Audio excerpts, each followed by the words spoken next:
Okay, ready. Hello again, everybody. So today's topic, funny stories. That's because I just thought usually, at least maybe you too, would be partying this weekend at least once or twice this weekend. So it's actually the second time we cannot do that. So I thought we need something to cheer us up.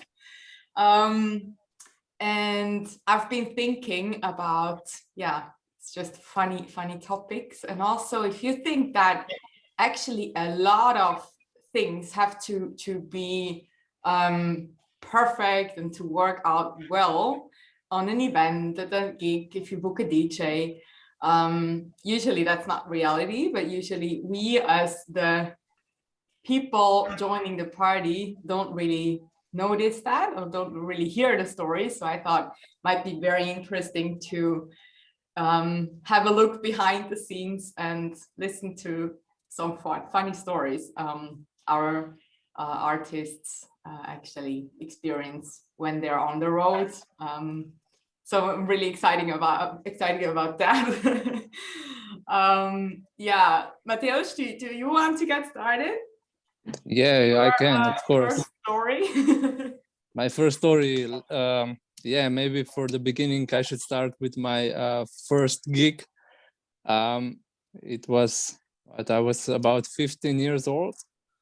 And I had about 7, 8, 9 records. And these were like EPs and singles. So imagine maybe one track with a remix, or 4 tracks maximum on one record. And I was playing these 8 records for 2 hours. this is not, and I took these records with a grocery bag to the gig. Yeah, it was and I was really proud of that. And it was really great times. So yeah, this is the short one for the beginning. Good. So you just had those 8 tracks and played them all over again, or how did yeah, I guess it went like that. Yeah, and the remix or the B-side track or the I don't know how I managed, but I did it. Yeah. I guess that's what people do when the next DJ is not showing up, right? Yeah, somehow, but in the years you get to this point that you are always prepared, always have a lot of tracks. You should be, yeah. I really liked when a promoter comes to me and say, do you want to play for another hour? Really? And I and I mean, my constant response is like, yeah, I can play it until next Tuesday if you want me to. Nice. Yeah. Okay, thank you. Yeah, sure. So you've actually been playing since you were 15. What did you say? 15. Yeah, that's this year is 20 years. Wow, really? Yep. Oh wow, you should make sure that you can kind of celebrate that. Yeah, I hope I can. Let's say that. Yeah, we forgot to mention your DJ name, I think. Sorry, I didn't introduce you at all. No problem. No problem. Yeah, I'm Crocy from Slovenia, and this is me. Thank you. Right, next one. Who wants to be next? Frank, do you want to? Okay, yes. Follow up on this? Pretty quick one as well for the introduction.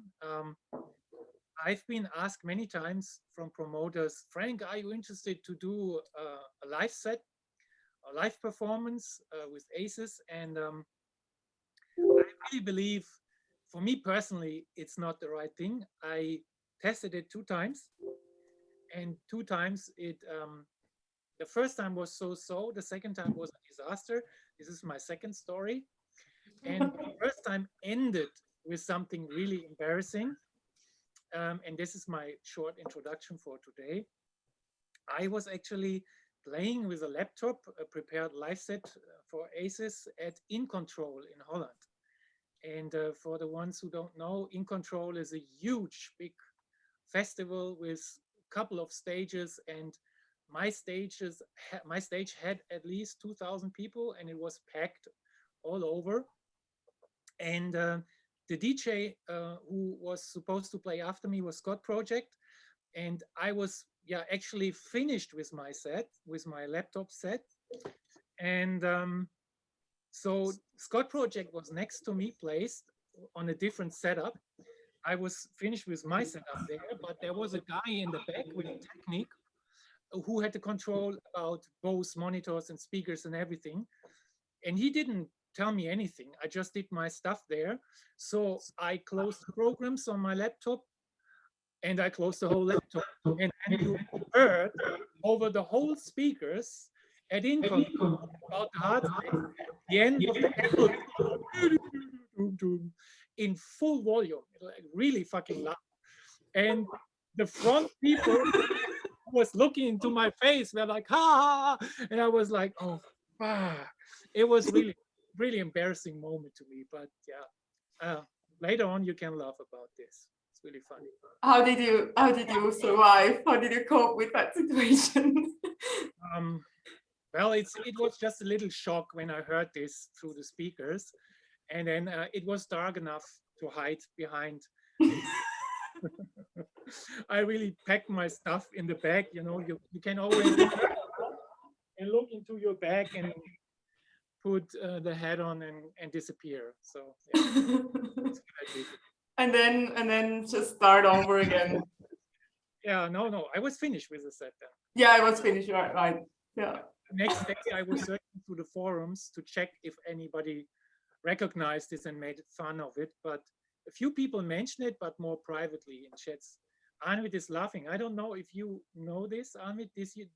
Have you been there to that gig? I don't know. I was there. I even took some pictures of it and some movies about from the thing. So I remember trying to make contact with you after as well. You were very well, not very approachable. You were like hiding away behind the talking to Scott. Then now you know why.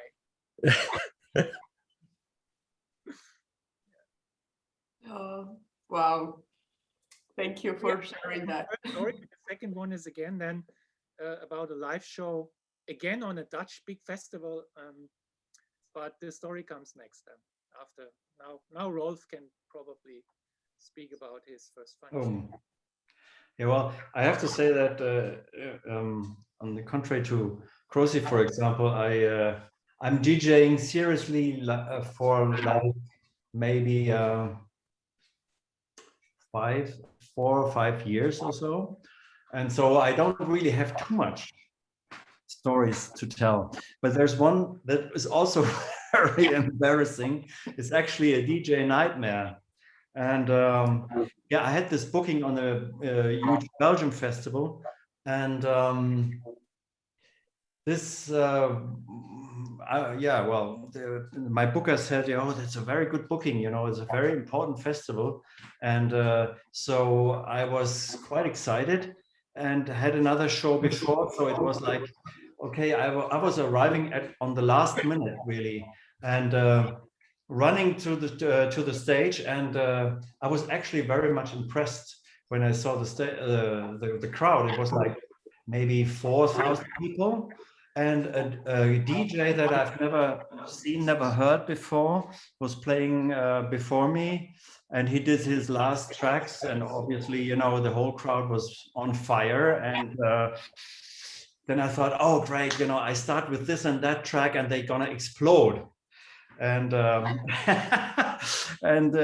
yeah, well, then there was this kind of moderator, a stage manager or something, and he was grabbing the microphone after his last track, and it was some kind of DJ that was like really like a big name in this area, but out of this area, you know, nobody would know him, but in this area he was adored. And so I didn't know him, and actually, you know, all the people are cheering, yeah, you know, and then the guy was grabbing the microphone and said, "And now from this legend to another legend, Jam El Mar." And I expected everyone lift the hands and yeah, and there was nothing. There was just silence. There was like people looking like this. Jam El Mar, who the fuck is this?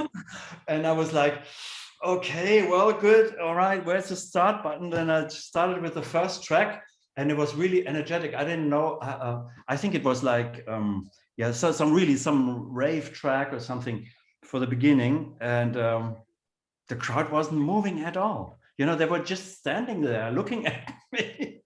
And I was like, oh, okay, next track, okay. And then I transitioned to the next track, and I thought, okay, well, those were my weapons, and I knew that every crowd in the universe would like go crazy on these tracks, but they were just standing there and staring at me and thinking, what is the guy doing there? And it was really, really terrible. So well, so I think after like maybe 30 minutes, I had a 1 hour set. After 30 minutes, people began to dance and to really like the music actually. And after all, like when I finished my set, everything was all right. But I tell you, this is something that you say, okay, I'm gonna do a different job, you know, this is not this is not for me, you know, this is just too much. I think this was the most embarrassing moment on stage, you know. Sometimes you end up on stages where people expect something totally different when the booking is not right, you know. And when for example, I had this also once where people really got aggressive, you know, and it was like a 90s show, you know, retro tracks, and it was somewhere on the German countryside, you know, in a club, and I was, you know, it was like in a room where people also got married and stuff, so it wasn't really a real club, and the guy was playing all these radio tracks, you know, that were played up and down in the 90s, and then there was me, you know, with my and I thought that even Right in the Night would be much too underground for the crowd, and it went all wrong, you know. Well, actually, no, it went good, you know. One half was really, you know, getting it, and the other half was really getting aggressive at me, and they go like, play something from the 90s, and I was like, yeah, well, this is from the 90s, I'm sorry. No, that's not, you know, we want to hear Coco Jumbo and stuff like that. And I was like, okay, they didn't go for Right in the Night, for you know, children, or you know, whatever, Paul van Dyk tracks, nothing, you know, they didn't pick up nothing, only but the other half was happy. So I said, okay, well, let's do the job and you know, start heading home. Oh, It was but really this is really something I imagine. I mean, that's really something I think that's so difficult as a DJ, because you are just the only person there on stage and you cannot go away. yeah. So you just in the focus. have to stay there and kind of survive the moment. So I mean, people go like, but how can you? I mean, that's really impressive. yeah, especially the ladies go, you know, they were yelling at me, play something from the 90s, and I was like, oh, I'm playing something from the 90s. Well, what's the problem? You know, just go and dance and have a good time. But they were really going for it, you know. And I think, yeah, it's my booker told me after this, when I talked, that some promoters who are also DJs and promoters at the same time, who never really made it, made it like a big DJ career for some reason. They sometimes have some events where they book DJs where they really know that they are gonna die on stage because the sound will be completely different. They just want to see them failing, and that they could put themselves in a better light and say, oh, see, I booked Jamal Ma and he completely failed, and me, I'm the one who can really do it, And so I was just not discovered, I wasn't just. I should have had this career or something, Yeah. I don't really have like a career as a DJ.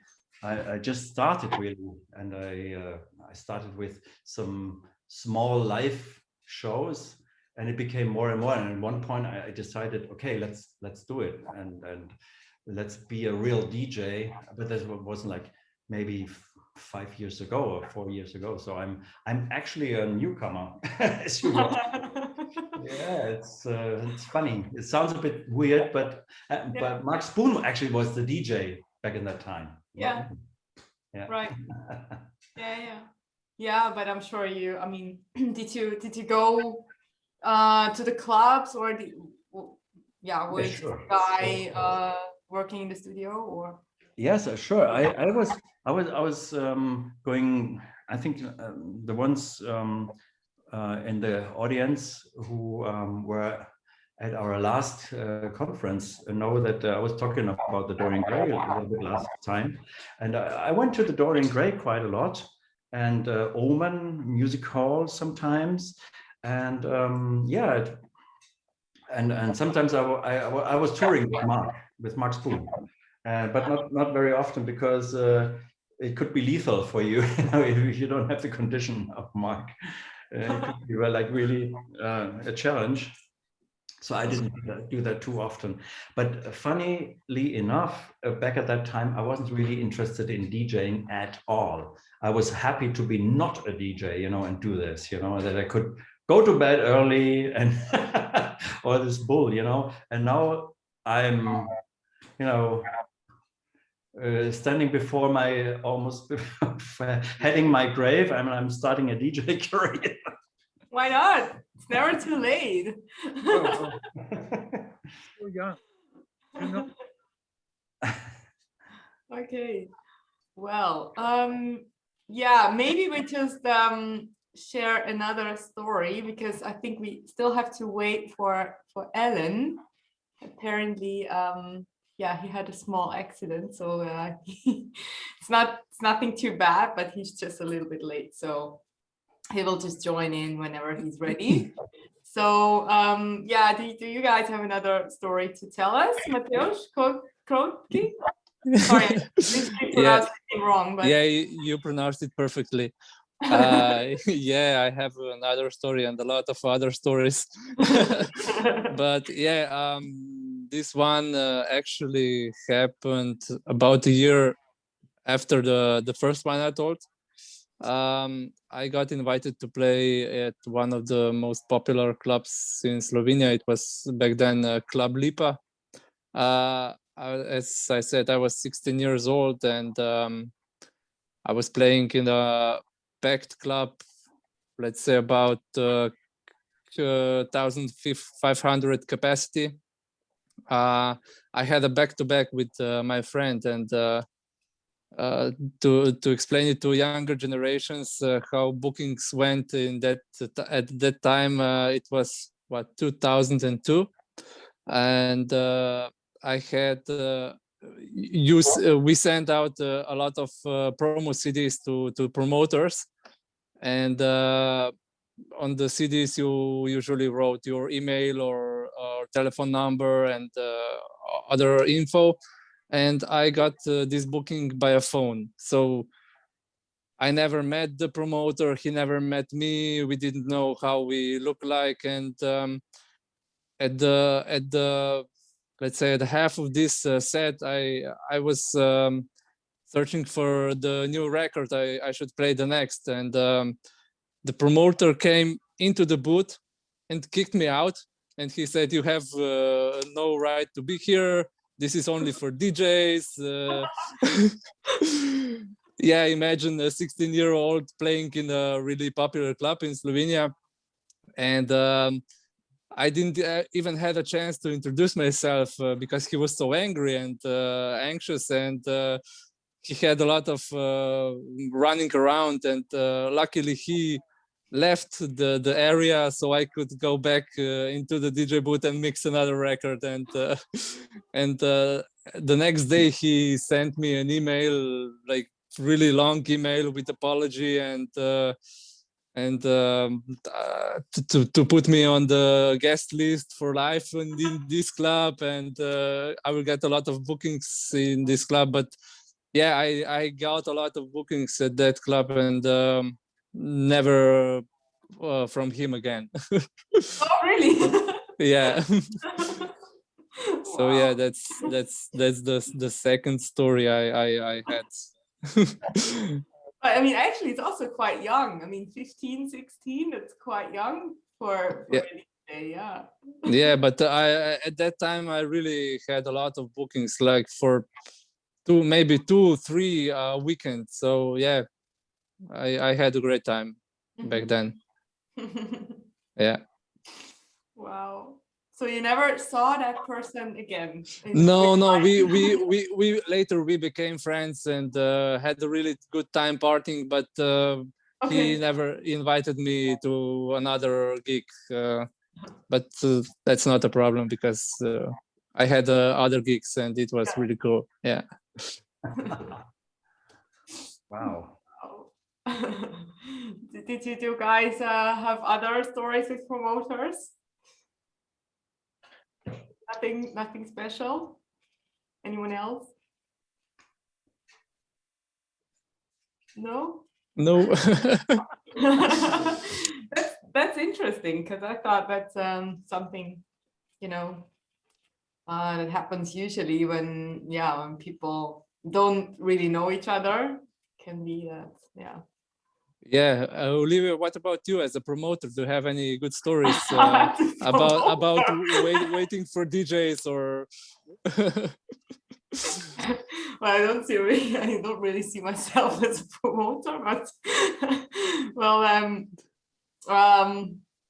that's, yeah, well, no, actually, I know, because, you know, the way I kind of organize my events is basically based on friendships.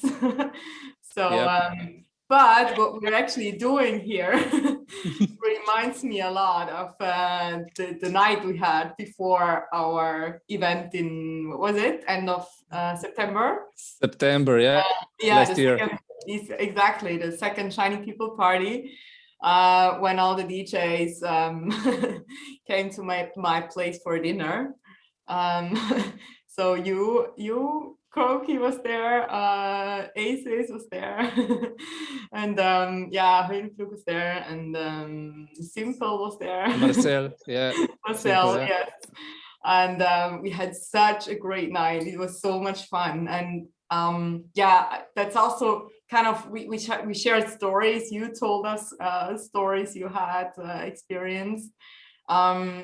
So it was kind of a very natural atmosphere, sharing experiences, and I thought it was so interesting and also so funny that you all met for the first time, most Yep. of you, but the experiences you had were kind of not the same but similar, you know, Similar, yeah, all exactly. over the world. So that's really nice. So yeah, that's kind of not such a funny story, but I would say I had a good laugh then.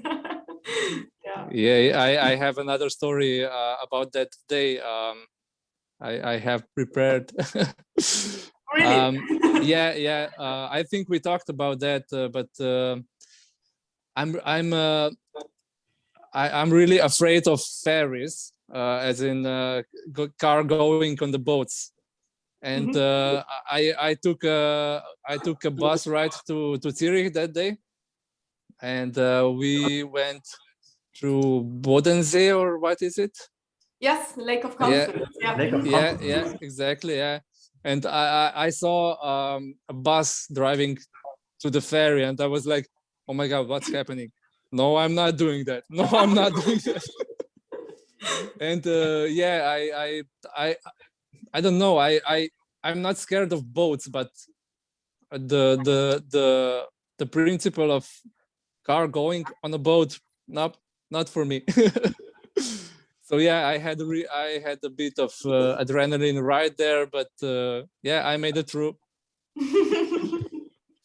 Yeah, you had a long trip apart Yeah, from the ferry trip, but it was quite a long trip. Yeah, I think it was 9 hours. I don't know. probably. Yeah, yeah, but it was totally worth it. Oh. Actually, it was the last weekend of the second European lockdown or something. Yeah. Yeah, Yeah, you. Like before. Yeah. Slovenia was on the list of Switzerland. Yeah. I think one day later, and you didn't tell me because you knew that I was going to be kind of furious and so worried. And then Yeah, you said, yeah. "Oh, I didn't tell you on purpose." Yeah, exactly. Yeah, it was the last event we had here, and yeah, for a lot of people playing as well. Yep. Yeah, thank God we had that. Yeah, it was really nice. Yeah. Nice. All right. Thank you. Yeah. So, Aces, Frank, do you have another story for us? I think so. Actually, the continuing story, the continuing story of the life gig disaster. Well, the first wasn't a disaster, but the second was a disaster. And but I need to make a little introduction to this, so you have the full background why it came to this. As some people know, I had in the past a sidestep project called Cairo Kingdom, which was with a guy from Kamui, guys who released some tracks on my label Fee Records in the past. And we had, this dubstep glitch hop act. And we had such a success with it. It was really crazy that we got straight away after the first two releases a big tour in America as part of the Vans Warped Tour. I don't know if anybody of you knows this. It's the big summer festival, and it was for 20 years the biggest punk rock festival in America during the summertime. It is always like across the whole United States, and there are like 9 stages every day in a different city. So they move 2 months or longer than 2 months through the whole USA, and we played there 45 shows in 50 days. So you can imagine that was really, it was hardcore, and but it was one of the greatest time I ever had.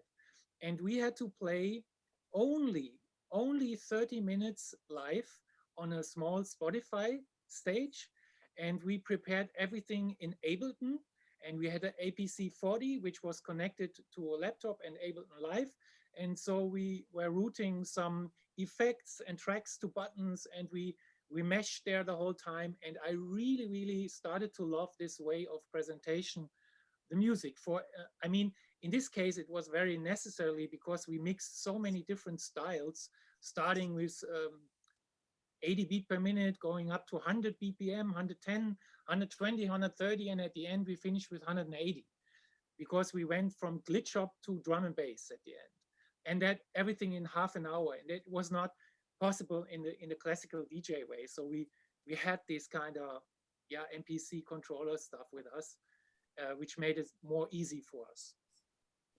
And straight after these 2.5 months when I toured in America, I had a booking as Aces at Decibel, another big Dutch festival, an outdoor festival. It's so huge. It's like a mix of hardstyle techno. They have all the different styles. And they had also a big tent with, I don't know how they called it. It was early hardstyle or something. And they booked me for my classic Aces stuff there. And yeah, after this tour with Cairo Kingdom, which was just like a week ago when I came home, I feel really confident to make like, oh, this time, now I'm prepared. Now I'm so confident to do like a classic Aces set with this kind of MP3 and really going crazy on this. Yeah. So I prepared that. I downloaded some stuff which I couldn't find on my stuff anymore. My really early stuff is on DAT record tapes. Yeah. So I downloaded from the internet, put it on a USB stick just to transfer it to the computer, because it was 2013. And to that time, I was playing CDs mainly. I came from vinyl, and I did not play to that time with MP3 sticks. Some DJs already did, but I didn't. So I was not used to have kind of backup situation, because with vinyl, you have your bag, you have your big bag, and you carry a small bag when you go on plane, just in case the big bag is going lost in the luggage. So, but you have still the same medium. And then when I went on CDs, yeah, I had the CDs always with me. Yeah, when I came back from America, I just put everything on this laptop. And I don't know, in retro perspective, I was thinking like, how stupid you were. I didn't prepare any backup, I admit. It was first time in my life and never again. And you will learn why. So I went to this party on Decibel, and surprisingly, because sometimes, depending on the time of the day, the tent is not that packed, but it was, to that time, it was like 4 or 5 in the afternoon. There was another DJ I know personally, DJ Uberdruck, he was playing. And I came on stage in a very good mood, still loaded with all these positive vibes from Cairo Kingdom, put my laptop on the table, and it wasn't even my laptop. It was from Dominic from Cairo Kingdom, my partner. He was that time in Dubai working for a company. He left the US tour 2 weeks before, and I had to play 2 weeks on my own. So I kept the laptop with me, and I asked him, can I use it for this live show with Aces on Decibel again? He said, yeah, go on, Frank, no problem. And it was already weird because I came in, and the big monitor speakers, that was not just like, you know, there's sometimes in the club you have kind of big speakers, but for this event, like the Dutch big festivals, they were like tall as me. And the table where I placed my laptop on was literally really fucking shaken. Like, boo! Every time when the sub bass came in, it was shaking like hell. I was not a computer expert at all. I just placed my laptop there, and the technique guy came to me and said, like, Frank, what kind of hard disk do you have inside the laptop? I said, I don't know. He said, like, is it an SSD or what? I was thinking, like, because it can be dangerous with the vibration. I said, don't worry, man. I played 45 shows in America. I played with 45 degrees in Las Vegas with ice cubes underneath. Nothing gonna happen. Nothing will destroy this thing. I gonna make it there. And I had just like 10 minutes to prepare. The DJ next to me looked already to me like, Frank, are you ready? I said, hey, yeah, I just boot my computer here, and I just load my program, and I can continue as soon as you finish with. So, and while I was speaking and just like smiling and looking forward, because the crowd was really waiting also for me, I could really see that it built it up more and more. And I just looked with one eye down and saw like strange sign on the screen while I was booting it. Just saw a small white apple. To that time, I didn't know what it meant. So I pressed the button again. I was like thinking somehow it broke down during the upload stuff. Switched it off, switched it on again, and nothing really happened. The technic guy came to me and said, lift your laptop and put some soft stuff underneath to cover it a little bit more. And I already saw like nothing happened. I pressed again. The white apple came again. Nothing happened. So I said like, hello, nobody was there anymore. Dirk from Uberdruck looked at me again. It was like maybe 2 minutes left in my set. Said like, are you ready? I said, play one more. Looked again to my laptop. This fucking white sign didn't disappear.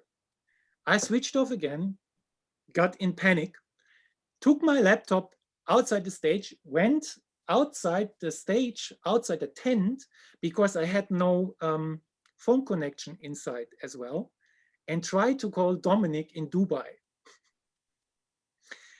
So I got him on the phone, funny wise, and I said, Dominic, I have here just a fucking white apple. What's going on? He said, oh my God, I think you crashed it. I think the hard drive is crashed. You can try to go online and start the computer online with a system online there. And while I was speaking on the phone, the minutes were running and running. I looked at my watch and it was already 10 minutes over my regular time. So the guys, the promoters, went very nervous, came to me. I was sitting in the grass. So like, Frank, what's going on? Do we have a backup? What's going on with your computer? I said, like, I crashed it. I don't know, I crashed it. And he said, yeah, no problem, go on stage and play your backup. Oh, Imagine how I felt, like this fucking idiot on planet Earth. Like a professional DJ Aces, had no backup. And I didn't know how to say this. I just said like, I don't have a backup. oh no. I think, and he said like, what? And I said like, I don't have a backup, I think I don't have a backup. And yeah, it was clear I couldn't go on stage anymore. It was fucked. At this moment, I already knew this gig is dead and I will never be booking in Holland anyway again. So anyway, I still tried to save it somehow. So Dominic called me back from Dubai and explained me something, how to go online and connect and to get a system. Nothing worked. I went back on stage. The DJ on stage panicked because he had just actually also just a small setup with him. And he looked at me and said, like, Frank, what's going on? I already repeat my tracks. You need to take over now. It's like, I can't. I destroyed my laptop. I don't know what to do. He said, like, play my CDs. Look at my CDs. I said, do you have some Tracet tracks? Do you have some aces? He said, like, of course not, because I know you are gonna play on stage after me. I have nothing. I have nothing. So I went through his catalog and I saw all the tracks and I didn't know anything of these tracks. And that moment, the MC said to me, Frank, are you sure you have no backup? You have to have something. And I don't know, it was just like, I can't explain how I did it, but somehow I grabbed into my bag and I felt the USB stick I used the day before when I was downloading stuff from the internet to transfer to another computer. And I was thinking, oh, there are probably some tracks still. Of course, yeah, there must be some tracks on the stick. But to my explanation, I never mixed with a USB stick and I was panicking because, I mean, it should be normally nothing different than CDs, but I learned if you have MP3 on the file and it's not, you know, it's not a proper file for the Pioneer Records stem. And I've learned if you have MP3, you need to adapt first and then they are stable on the players. So I knew when I go now with an MP3 stick, probably all tracks are completely unstable with a BPM and they will be unstable and I will fuck up all mixes, all transitions, everything. So another panic wave started to get into me. And I was looking down there. The crowd already stopped dancing. They were just like looking what's going on because they saw us talking. They saw this DJ who was playing panicking. They saw me panicking, running back and forth. They saw the promoters, the technique guys. Everybody was excited and in panic. And I don't know how many times I was dying on stage this day, on these moments. It was a couple of times. And then finally I said, like, I have a USB stick with me. Maybe there are some tracks on it. And the MC said, like, play them. I cover your ass. If you make faults with transmissions, I'm here. I'm just speaking over it. We're gonna do it somehow, Frank. We're gonna do it. And I was like, okay, this is your last chance to save the gig somehow. I was already 40 minutes over time. I had to play 1 hour. In my schedule, it was 1 hour and a half, I think I had to play. So 50 minutes left. I put the USB stick inside the player. Nothing happened on the display. And I couldn't tell what the one feeling was like, thanks God, because I still had the feeling now I'm presenting myself as the worst DJ ever. And on the other hand, I was like, okay, this your final destination. But then at just the moment I want to switch it off again, there disappeared like the different folders. Bum, bum, bum. With a little delay, they came up, and there was Ace's Classics folder. And I couldn't believe it. And I pressed on it, and bam, 10 tracks. And it was like 10 tracks. It's exactly enough to fill 50 minutes. And I looked to the MC, I looked to the DJ, I looked to the crowd, still desperately waiting for me. And I was like, okay, I'm gonna do it. I said, let's do it. And I prepared everything, switched for the first, and everything felt like, yeah, comfortable, like with CD. And I started the first track. People started cheering up. Still, I was feeling damn terrible inside, of course. And the first transition went very, very good. And so my heartbeat went a little bit more down, and I started to feel more comfortable. And I prepared already the next track, put it in the second player. And out of the sudden, the second track, which was playing and was just running like for 2 minutes, stopped. Just stopped, and it was silent again. This time, somehow, I adapted the situation and pressed start with the next one straight away. So it was, the feeling was kind of probably that was on purpose. Nobody really recognized there was a fault or something. It was just a little bit wild transition to the next track. But I can tell normally I must have fainted that moment, but strangely, it couldn't get worse anymore that moment for me. And I came really down and relaxed. And I was like, okay, now the worst things ever, everything happened at once. And I don't know, the rest of the set went amazing. And I even could manage to have the last half an hour in a good excitement for the crowd and everything. I wouldn't say I saved my ass that moment, because I killed it too much for the first 40 minutes that I missed. But yeah, that was an experience that I know for the rest of my career, I have like now 3 backups with me. Like one USB stick in the pants, one in the in the jacket, and one in the shoe or whatever. You know? Oh my God. That was a long story. Frank, I just sweated blood and water. I don't know if you say that in English, but I mean, that's amazing. I mean, how could you possibly go through that? I mean, wow. Stupid.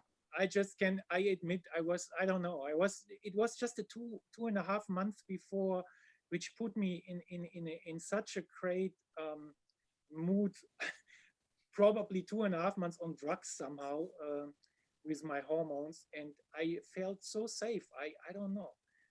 I was, you know, every day I went on stage with the laptop and nothing happened, you know. Also, this stage was shaking with crazy people in front of us. It was so wild. There was, at one day in America, there was even a tornado came in Chicago, and we had to go on stage with everything, and there was rain on it. And like I told you, ice cubes in Las Vegas and everything, and nothing happened. And the first time in Holland, like, with the sub bass, and the thing was dead.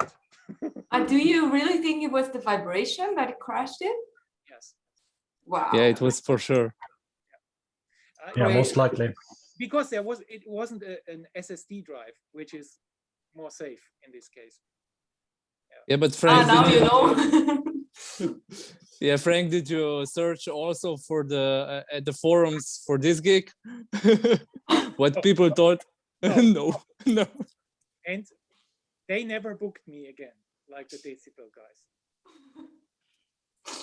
Oh wow. That's really a tough one. Yeah, really. But I like the MC that he wanted to support you so much. That's so lovely. I saw him a couple of times later again. We were a couple of times later again on stage, and he always, Frank, yeah, I can't forget about this, man. Wow. Oh, thank you for sharing this. I'm sure every other DJ will have a backup now. At least one.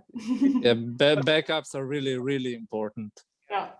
I remember when I was in Greece on a tour, I don't know how USB stick didn't work at my computer. I didn't even try it on the CDJ, and luckily I did a backup, so I just downloaded it, and yeah, it went okay.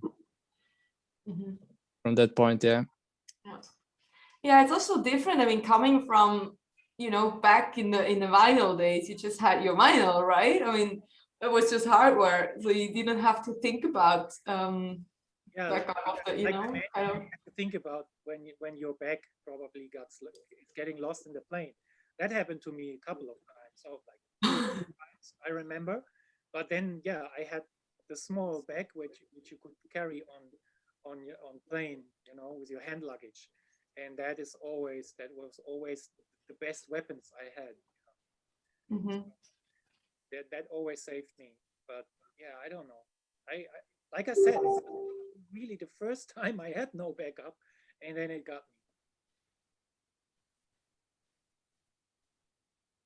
Sorry, I just had to leave somebody. Okay. Nice. Okay, well, not so nice, but thank you. Okay, next one. The DJ biggest failure parade. Yeah, I think you really enjoyed this story, looking at your face.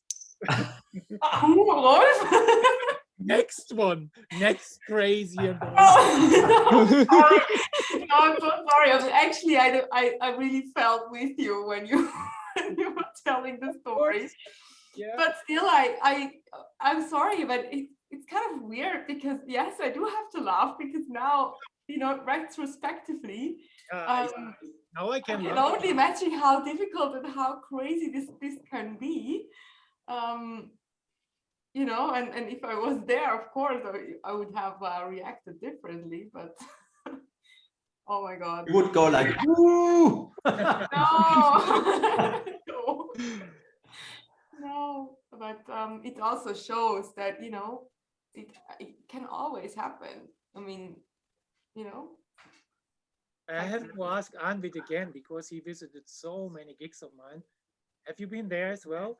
No, I actually tried to book a flight there because I got to know about the event a little bit too late. So I didn't manage to get a flight, or I would have actually been there. No, but that does actually remind me of one of the events I was with my father working on the backline a little bit. He's a sound engineer, and we were there. I started raining, and we saw that they had like a car on the side that was driving all the speakers, and you saw a little bit of flash in it, and you started seeing like boom, boom, boom, and you saw the entire speaker tower going up in boom, and you saw it like going. The flash was going around all the way up into the okay, 2 seconds.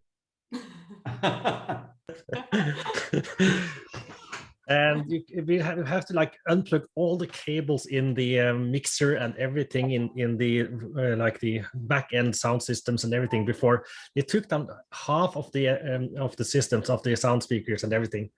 About 50,000 euros burnt in 30 seconds. Wow. And I have to add, in that moment when that happened, it was not just like that I crashed the gig. Of course, that was the most present thing at that moment. But I also killed a laptop of my friend. And there was so much private stuff on there. It was his private laptop I used. So wow. I don't have to tell you what I was thinking, what I also probably destroyed for a lifetime. So you didn't manage to recover it? Maybe he had a backup.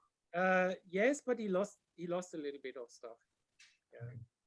But not music or No, I don't know what it was. He didn't tell me, and I'm really grateful till today that he took it kind of easy. Mhm. Really grateful for this. well, as long as you didn't do it on purpose. I mean, if you know that, how can you possibly be angry about someone? Nevertheless, that's really bad, Mhm. Yeah. Rolf,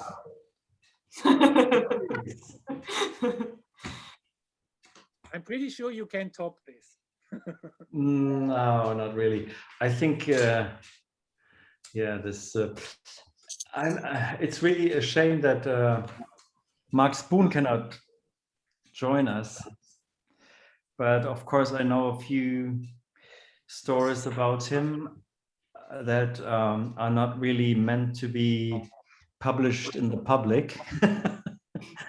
And but there's one story I would like to tell you, because I think it's really a funny story, and it represents a little bit of Mark Spoon, like as a rock and roller. He had to play in some club in Saarbrücken, which is a small city in the southwest of Germany, close to the French border. And he played there, and sometimes Mark Spoon could get like a bit moody, like, oh, I don't want to play tonight, and so he played for a couple of minutes, and he had a driver who was driving him from club to club, where he had to play over through Germany. And his name was Yves, and he called him, "Hey Yves, can you get the money?" Yeah, but you just started. Don't ask, just get the money, okay? So Yves went to the promoter. So can we do this with the money? Of course, yes. And I think it was like Mark Spoon at that time, he was getting like 5,000 or 7,000 Deutschmarks, which was quite good rate. And so he went back to Mark, and Mark, Yves, do you get the money? Yeah, I have the money. Okay, go outside and wait with the car behind the club with the engine on. And said, yeah, well, what are you going to do? Don't ask, just go and start the engine, wait at the back of the club. And yeah, I do what you want, of course, because he had to do everything Mark Spoon wants. So then Mark was going through his records and choosing like a record that was like 10 minutes, and he put it on, and then he said, I'm just leaving for the toilet and could have a piss, and then off he went to the back of the club. Yves was waiting there with the money, with the rest of the records, and he said, Yves, let's go, put down the throttle, and off they went. And after 10 minutes, the record was playing, and ended after 10 minutes, and the show was over. There was no other DJ. Maybe there was like a resident DJ. Of course, then Mark Spoon left the building, and the show was over. Oh, it's not very funny story. Okay, I thought it was funny. It was actually a bit nasty, but yeah, it was nasty, but I can imagine all the dancers there. Yeah, sorry. Absolutely absurd.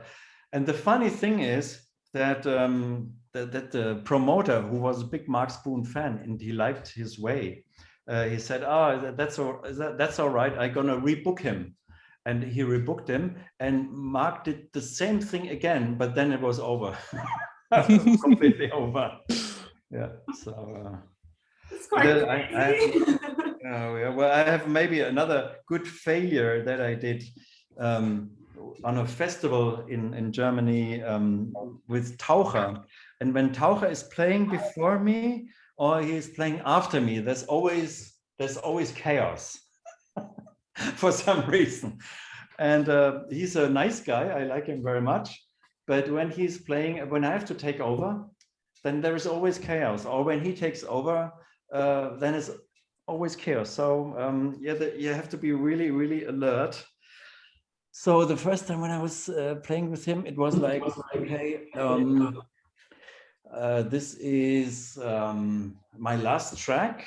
And he was looking for, he was putting his USB stick on, and he was going like, oh, where's my, I can't find my USB stick. And so with a few, pushing some buttons, his USB stick was showing up, and he was looking like for his track, and going through his repertoire and looking for the right track. And I was like, are you ready? Yeah, I'm looking for this track, and then I was like, okay, well, I have to play another track, and I have to play another track now.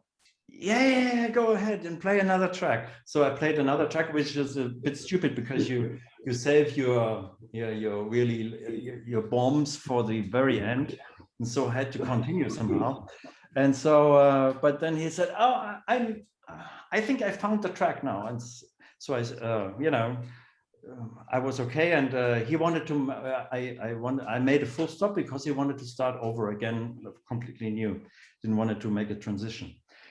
So no problem. And I stopped with a little bit reverb, and stuff like that.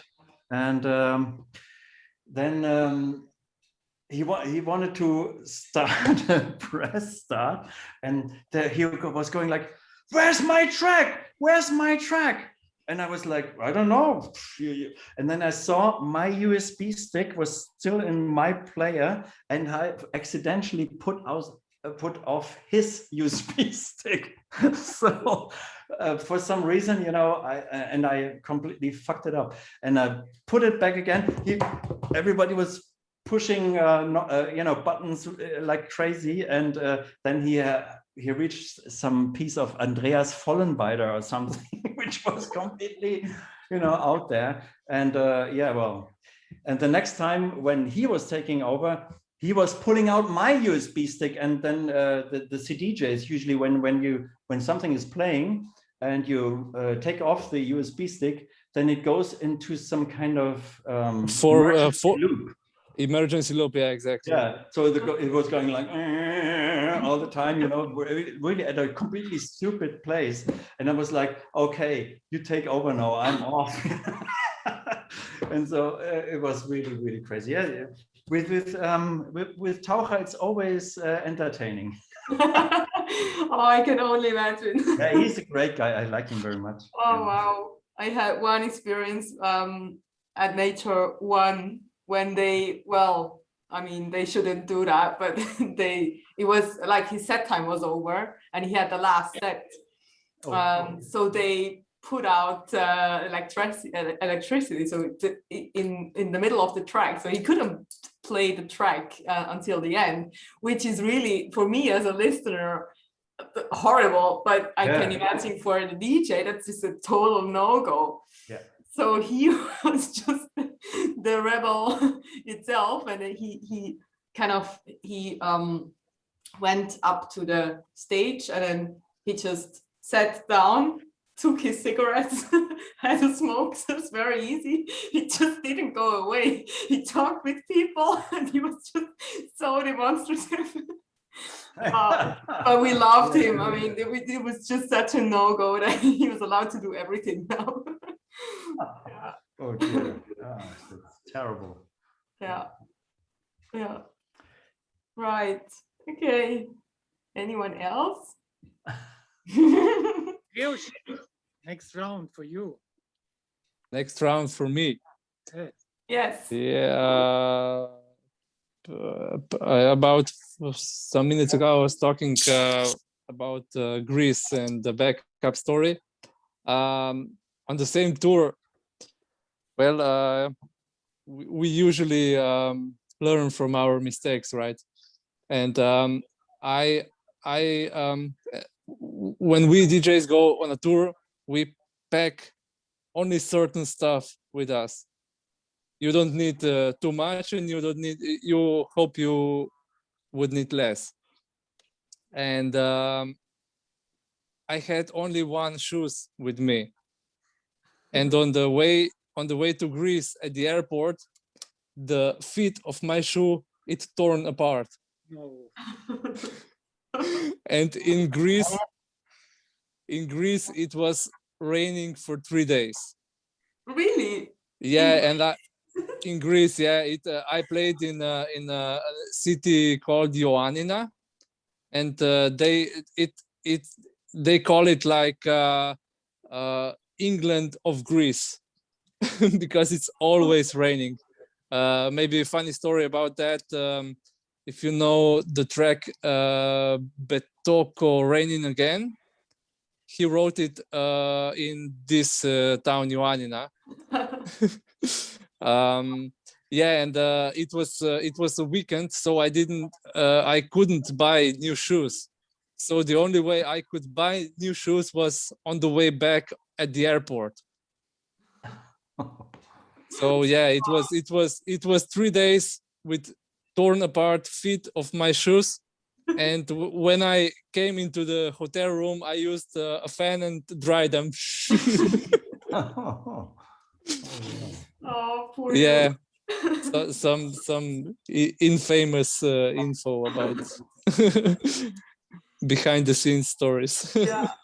But I mean, it's also very, I mean, you wouldn't expect Greece to be rainy for 3 days straight, right? I mean, Exactly. And yeah, it was raining 3 days straight. Yeah. Yeah. Wow.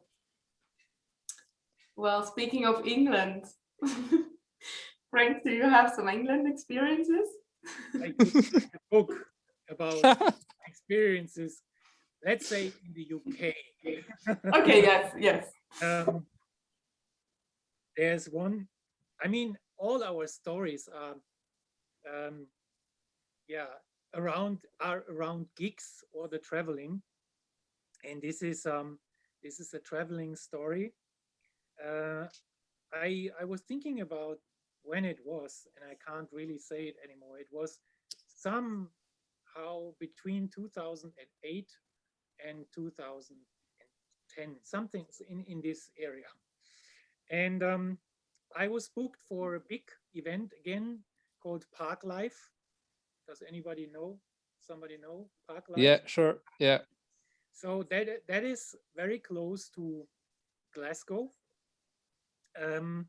But my flights, the promoter booked flights into Edinburgh because they were cheaper a little bit. And he said, like, don't worry, it's like, it's a bit to go. It's like 45 minutes or something. We have a driver arranged. So you will be there in time, and next morning, quite early, you go back. So I don't remember when my gig was, what time. I just remember I had nearly no sleep, just like 2 hours or something. Then I had to go back to the airport. And I think my flight was supposed around 8, but you know, you have to be at the airport like an hour or an hour and a half before. So I had to get up like around 6:30 latest.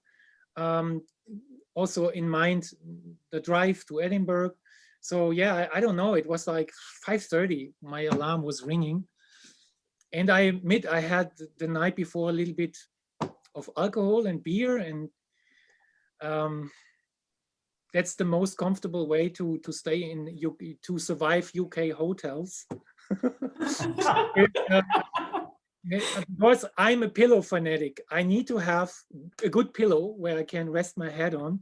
I really prefer these half pillows because I hate the big pillows where your head is disappearing completely and you can't breathe, because you know, I have a bit crooked nose and I can't really hard breathe to both of those. I just have one. And when I have these big pillows, I'm nearly dying sometimes, you know, in these hotel pillows. But in the UK especially, they have either really big pillows or pillows like this, like stamps, big like this. So you always like this. Yeah, I really hate this. Anyway, I had some alcohol, and when the driver picked me up in the morning to bring me back to my airport, I don't know, 5 minutes after he was going with his car, I was in the back and I just felt my head knocked in the back and I was asleep. And somehow I had the feeling 5 minutes later, I was already in Edinburgh. So I was like, whoa, that was a quick ride. I must have been full drunk. So he released me at the airport. I went to the airport. I was looking at my watch, was like, oh, amazing. I have a little bit time. So I went through the areas where the shops are, but it was so early that not many shops had open. But I had time to grab a little food and a coffee and everything. I was really relaxed. And then I was thinking like, come on, let's go to the gate.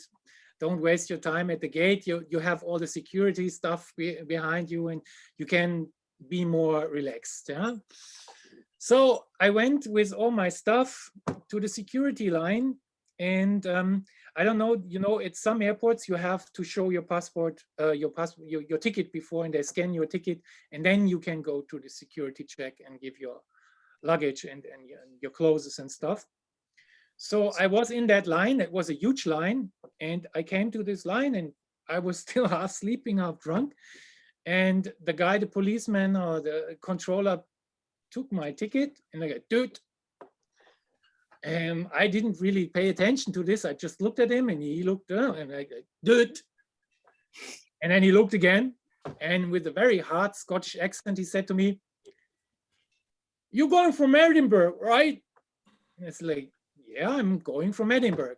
"Yeah, but you're in Glasgow."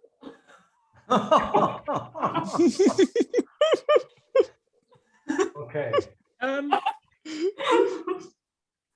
When you have seen some sitcom shows and parts when they put these laughings, like ha ha ha ha, something like this, it was exactly like this. I heard like one loud laughing in the back and some giggling, and I was really looking for the hole on the ground to disappear. I was so embarrassed. I was like, oh my God, yeah. I didn't know what to say really, or what to respond. I said like, oh yeah, okay, yeah. Got my ticket and disappeared. And of course, I got then in panic because I looked at my watch.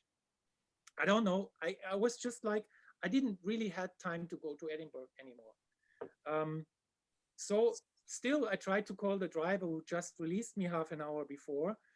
He didn't pick up the phone. I checked my stuff with all the rider, called the promoters line, got the promoter on the line. He said like, oh my God, I got to the driver.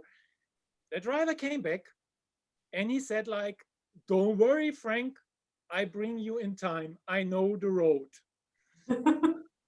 And at that moment, I didn't know, should I say yes or no? Because I said like, yeah, to be alive would be better than to die on the way to Edinburgh. But yeah, we had 30 minutes to get there. And I think I was familiar with the distance. I think normally you drive an hour. If you are fast, you drive 45 minutes. He made it in 35. So you can imagine. I was sitting in the car like this in England. Yeah, I was not on the German Autobahn.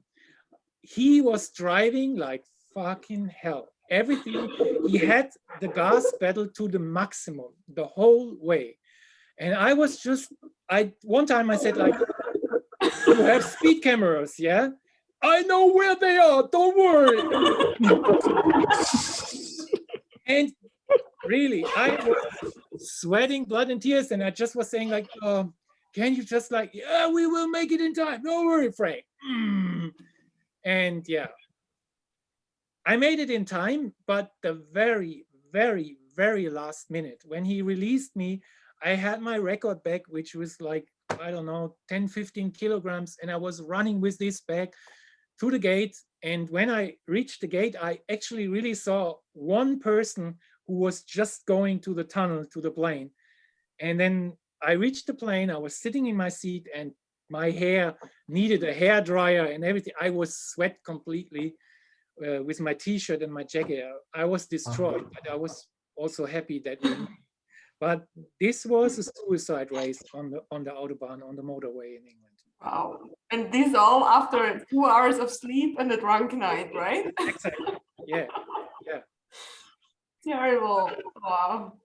I'm so sorry Ellen can't hear this at the moment. Our Scottish friend added the cloud. Would have heard, because I would have asked him to repeat this. What you are now? Yes. You lost me. I can't Oh. say it that way. I'm sure he'll do that. He just texted me that he got the bandage and it's everything kind of all right, but he doesn't. It's kind of a back. There's kind of a noise. He won't make it in time, and he's very sorry. I should say hi to everybody. But oh, 1 second. Okay, you go on with this.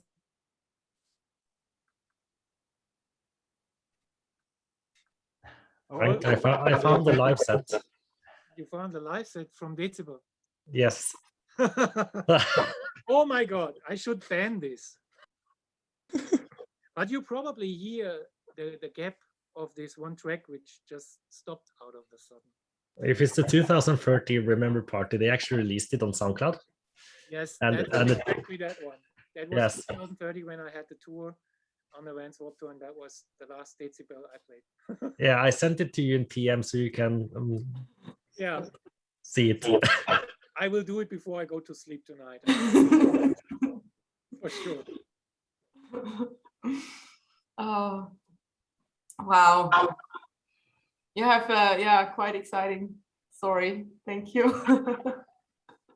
My I've pleasure. known you for a while, but I didn't know that story. Yeah, I have many, to be honest. I have really many. It isn't the worst.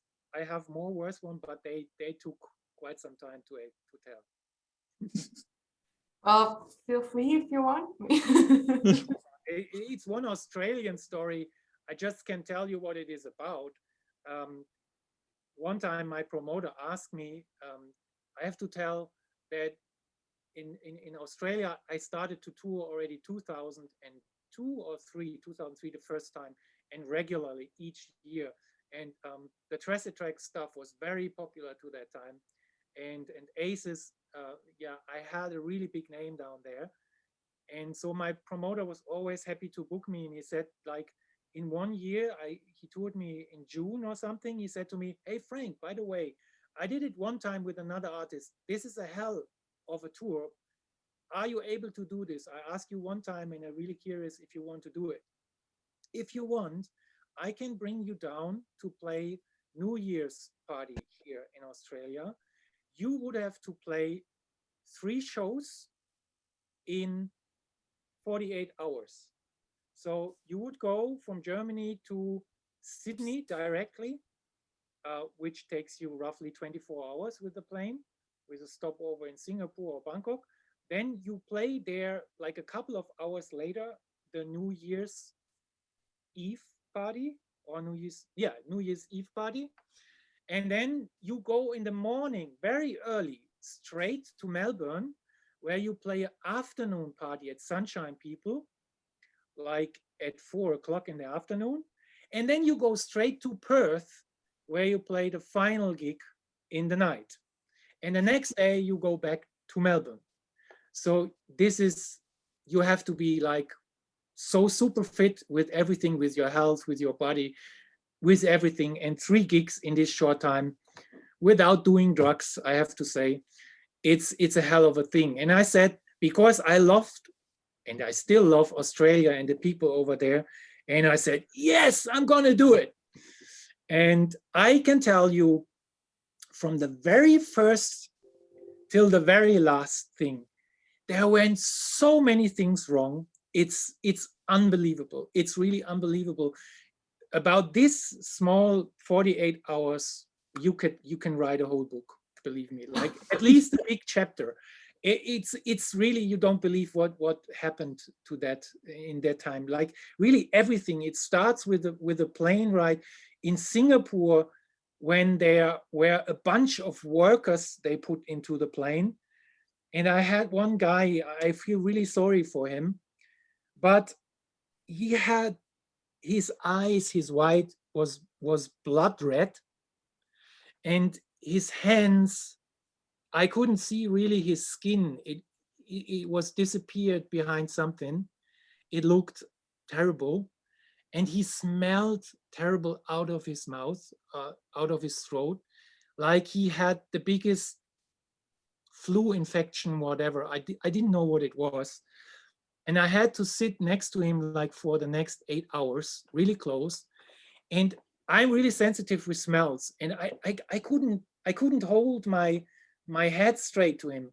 So I had it like this for 8 hours, like, and I had the air condition 8 hours in my face, straight.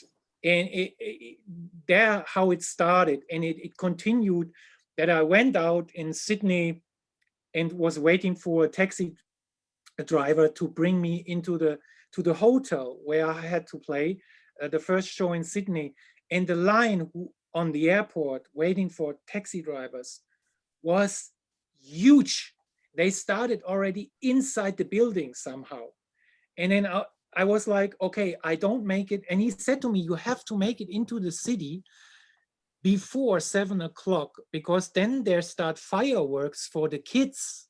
And the whole city, the core of the city will be blocked. You will not be able to go inside with a cab driver anymore, but your hotel and your party is inside this core.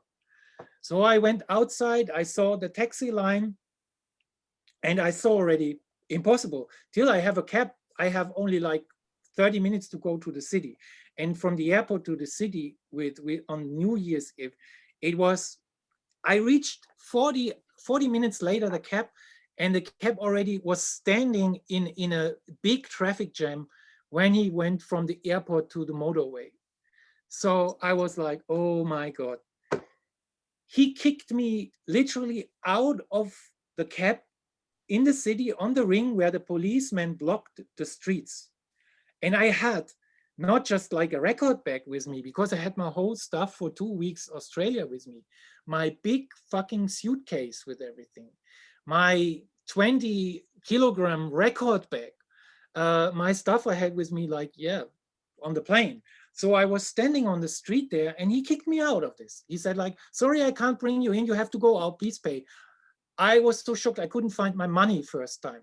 Then I was standing in the middle of the street. Policemen saw me, the guys who blocked everything, and said to me, go fuck off the street. You have to go off the street, man.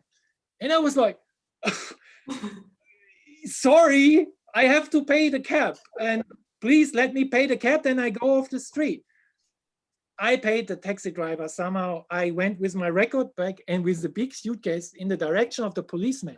And he got even more aggressive to me. Like, what do you want? I have to work. I said, like, I need to go somehow inside with the taxi driver there. I'm a DJ from Germany. I have to play a gig. And he already blocked and said, like, fuck off, man. He said literally to me, a policeman. I was just purely shocked, and I didn't know what to do. So that was only the beginning. And it continued on the night in Sydney. It continued to the way back to Melbourne. It continued on the airport in Melbourne to bring me to the location where I found out that I left all my stuff in the bathroom in Sydney. Like, you know, the stuff with the shampoo and blah, blah, blah, to clean and to shave yourself. So I went there in the afternoon gig, unshaved and totally rotten, there on stage with a couple of beer, with no rest, with no sleep. I played there. I had to wait on the airport in Melbourne for another DJ they want to bring in with me. He had 2 hours delay. So I went with him in the car. They want to bring me to the location. I saw the location and they passed the location because from the DJ's girlfriend want to go to the hotel first.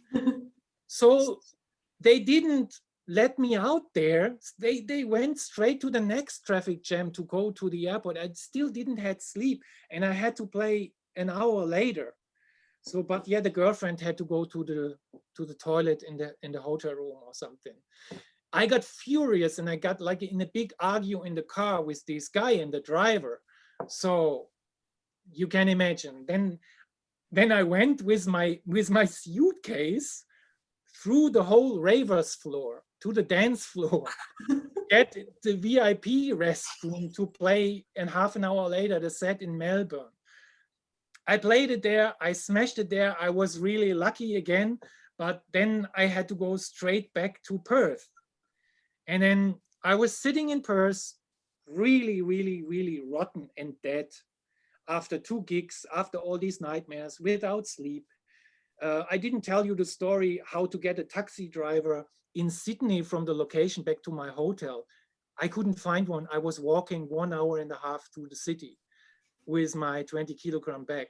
And then in Melbourne, again, I was finished, was sitting in the plane to Perth, and with me were like 20 other DJs in Perth who was also booked for the last party there. And then the announcement came, ladies and gentlemen, we have a technical problem. We have to go back to the airport and probably switch the plane.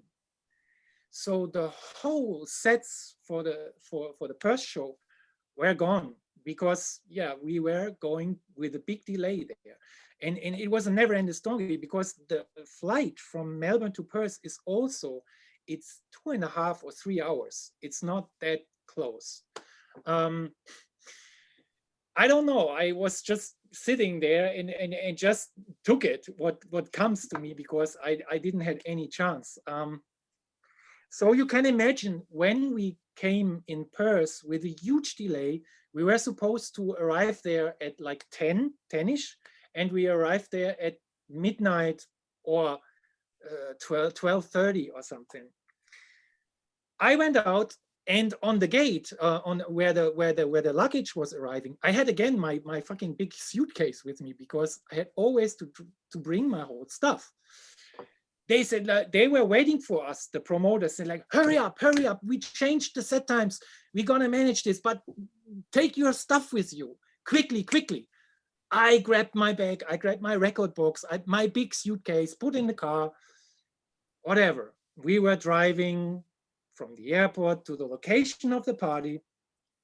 And the moment we arrived at the parking slot, I was searching for something I really desperately needed, another jacket, or I don't know, because I forgot all my bathroom stuff in Sydney. So I was looking for some stuff I probably had in the big suitcase, yeah, because I had to stay 2 weeks in Australia. I grabbed my big suitcase and tried to open it. I tried my key. It didn't try my key. I looked again to the suitcase, and I recognized it was not my suitcase. I grabbed the complete wrong suitcase.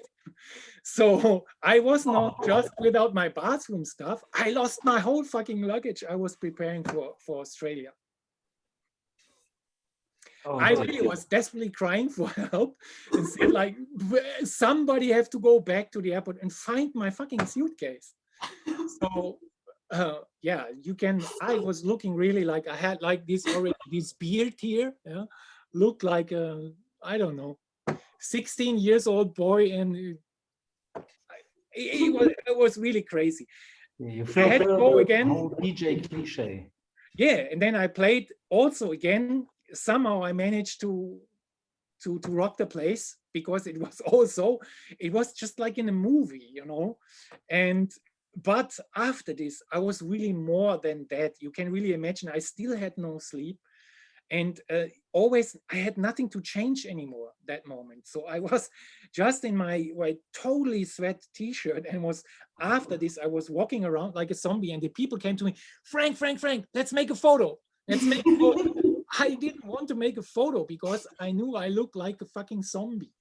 Anyway, they made all the photos with me, and I saw them a couple of days later, and it was terrible. I wish I could have really changed with a program all my looks on the photos, but that was not the worst thing, and it was still not over. We came that night, I think it was 3:30 or even later, because they didn't put me straight back to the hotel. They were waiting for a bunch of DJs till they finished their set to go one way with a van to the hotel. So I reached the hotel, I think at 4, and I had to go back to Melbourne at 10 in the morning or something. So I went to the hotel and I was just hoping to get like a 5-hour sleep or something. And then they said to me, yeah, you know, it's New Year's Eve and you don't have a late checkout. You know, you have to go out of the hotel at 10 o'clock. And my flight was something around, no, not so late, I'm wrong, I have to correct myself, was about like 1 or 2. And I was like, no, I know the promoter told me I have a late checkout at, I can stay till 12. I know this. He said like, no, you don't. We have the books here. You have to go out of your room at 10. I said 10. This is not even normal. It's like at least till 11 or something. I said, I'm sorry, sir. I haven't made the booking. We have to wake you up. You have to go at 10. And you didn't have sleep at all, right? The whole... Oh, furious. And I texted my promoter and said like, Brett, I'm desperate. I don't have my luggage yet back. The promoter said, we found it, but I still haven't. They wanted to bring it to the hotel room, but I still had it. I didn't have it. All I had was my fucking record box. And then I tried to sleep, but you know, you can imagine in my head, it was spinning. I have to go up soon. Go sleeping. You have just like 4 hours, please sleep. And I couldn't sleep. I barely slept like 2 hours. I was down to the elevator at 10 in the morning when my promoter called me again and said like, Frank, I've managed, you have a late checkout. Oh. So I went to the reception and said like, so now I have a late checkout. Say, yeah, sorry, so you can go back to your room if you want. So yeah, of course, I went back to my room, but there was no thinking about to go back to sleep or something. I was just like on my bed like this, counting the minutes. I had to go back again. And it was not over yet, guys. It was not.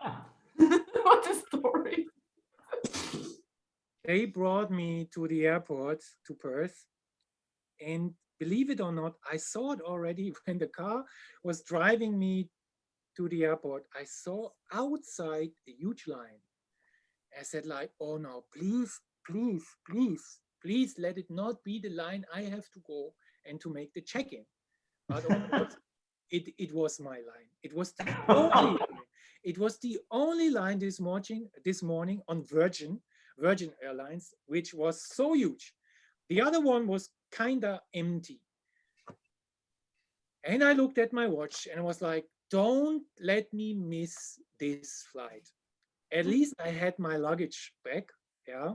So that was already like, I played all the gigs. All gigs went fine. I had my luggage back. Now I just had to make it to the plane somehow. And it was again very, very narrow. But, you know, in Australia, they are a little bit different. They kind of flexible. They managed to open up different counters to make people go quick through everything.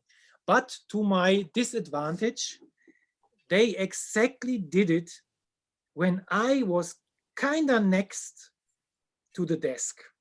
I was waiting 45 minutes, nearly an hour, to be the next one in line. And then they closed this desk where I had to go, opened the neighboring desks, like 2 or 3 of them, but everybody who was back in line that moment when the announcement came, ladies and gentlemen, we close this desk, please use desk 4, 5, and 6. They went straight ahead, and I was not last again, but I had to wait again another half an hour. So that's like verstehen Sie Spaß. I was really searching for the hidden camera a couple of times in this thing. And when I had finally, I was thinking the nightmare is over, but to make it quick at the end, I forgot my glasses in the plane in Perth. So that was the last tribute I had to pay for this, because I was, you know, my mind was still crazy. I had not enough sleep and everything. And when I don't have enough sleep, I always make thoughts like this that I forgot something in the plane. So, and then it took another 2-3 days till they had my stuff from Sydney.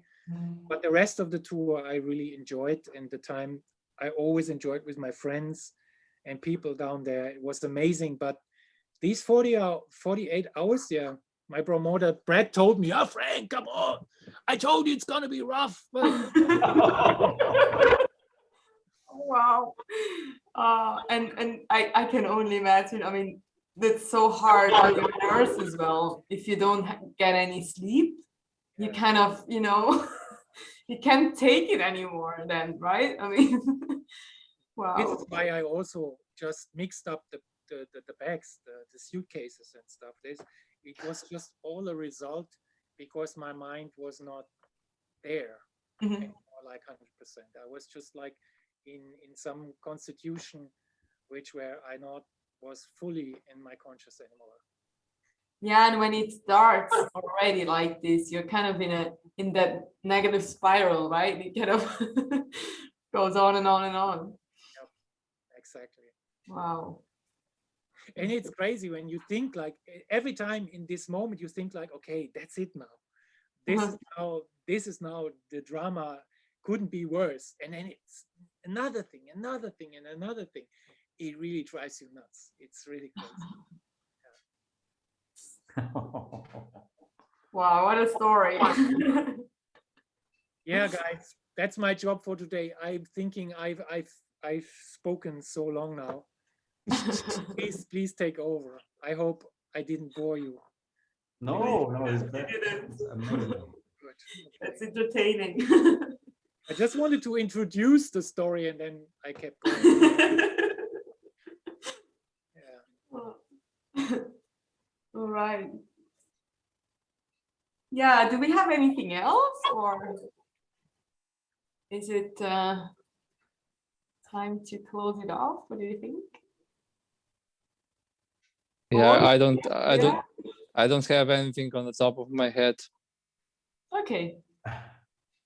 Well, then I would say thank you for a great entertaining Easter Sunday laugh. It was really funny and also interesting to get a look behind the scenes, I think.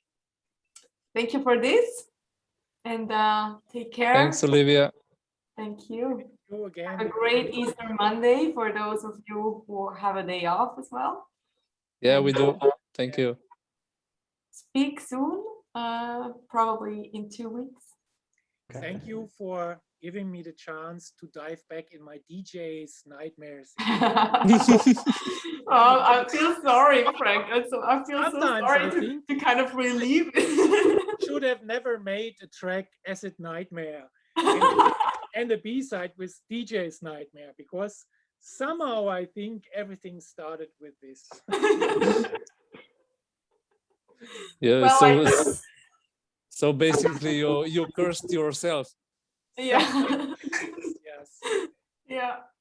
Well, I hope there's the other side as well, like the B side of your DJ life. Okay. Okay, take care. Thank you. And we'll speak soon. All right. Yeah, bye bye. Bye.